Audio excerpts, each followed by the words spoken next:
লীলাবালি লীলাবালি ভর যুবতী জৈমর ভর যুবতী ঘরে কি দিয়া সাজাই মোতরে হাত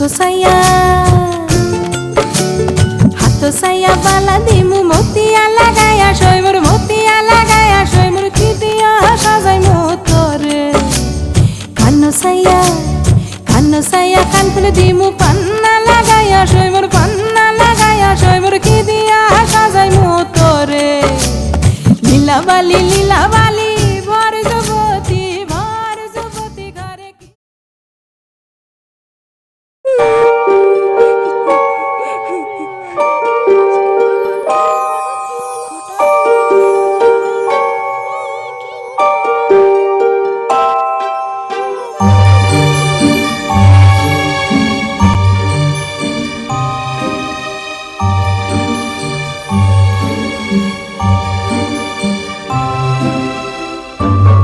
অনেকক্ষণই তো হলো, এবার তাহলে সৎকার করে দেওয়া হোক। কিন্তু এখনো তো মেয়ের বাড়ির লোক আসেনি।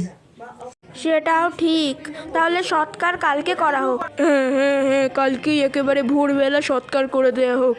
হ্যাঁ, তাই হোক। হ্যাঁ, কালকেই সৎকার করা হোক। হ্যাঁ, তাহলে কালকে একেবারে ভোরবেলায় সৎকার করে দেওয়া হোক। তোমরা যখন এতবার বলছো তাহলে কালকেই সৎকার হবে। শোনো না, তোমাকে একটা কথা বলবো। হ্যাঁ বলুন মাসিমা। তোমরা ওনাকে আজ দাহ করলে না। আজকের রাতটা কিন্তু ভালো নয়। একই শনিবার, তার উপর অমাবস্যা। আর এই মাসটাকে পুরাণ মতে বলে পিশাচ তিথি। এদিককার লোকে বিশ্বাস করে এমন দিনে কেউ মারা গেলে যত তাড়াতাড়ি সম্ভব সৎকার করে ফেলা ভালো। যদি মৃতদেহ বাসি হয়ে যায় তাহলে আত্মা শান্তি পায় না। জানি এসব কুসংস্কার, তাও আজকে সন্ধে হবার পরে বাড়ি থেকে আর বেরিয়েও না। দরজাটা কিন্তু ভালো করে বন্ধ রেখো। কেউ ডাকলে পরিচয় নিশ্চিত না করে কিন্তু দরজা খুলো না। খেয়ে ডাকবে মাসিমা? আছে বাড়ির 4 কোণে আর দুয়ারে। হঠাৎ প্রদীপ ছিল বৌমা।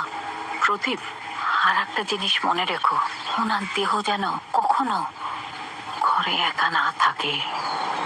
সব সময় ওই ঘরে কাউকে থাকতে বলো। যে কথাগুলো বললাম খেয়াল থাকে। আমি তাহলে আসি। ঠিক আছে মাসিমা। কে আপনি? শুনলাম নাকি আপনাদের বাড়িতে একজন মারা গেছে। সম্পর্কে আপনাদের কে হয়? আর কি হয় না, ভাড়া থাকতো। যতদূর বুঝলাম উনি মারা গেছেন দুপুর 3:11 তিথি লেগেছে দুপুর 2:08। দেবী পক্ষের নাম শুনেছে? দেবী পক্ষে কি হয়? মানুষের মঙ্গল কামনা করে, তার পূর্বপুরুষের নামে জল কামনা করে। আর এটি হচ্ছে পিশাচ পক্ষ। এই পিশাচ পক্ষ হওয়ার কারণে নানা রকমের বিদেহী পিশাচ অপশক্তি এই দেহটিকে নিজের বশে আনার চেষ্টা করবে। আমাদের দেহটি কিছুটা জামার মতো। আমরা যখন একটি জামা খুলে রাস্তায় ফেলে দিই, যাদের জামার দরকার তারা সেই জামাটাকে পরে। ঠিক সেরকম একটি আত্মা দেহ থেকে বেরিয়ে গেলে নানা ধরনের অপশক্তি সেই দেহটিতে প্রবেশ করার চেষ্টা করে। আপনি কি? যদি বলি সেটা আপনার জানার কোনো প্রয়োজন নেই, তবে এই কথাগুলো মনে রাখুন। যদি কেউ রাত্রিবেলা আপনার দ্বারে আসে, তার পরিচয় নিশ্চিত না করে ঘরের দরজা খুলবেন না। আর ঘরের কোনো স্থান অন্ধকার রাখবেন না। বললাম একটু আগে আজ পিশাচ পক্ষ। দাঁড়ান, আপনি জল খান। আপনি দাঁড়ান।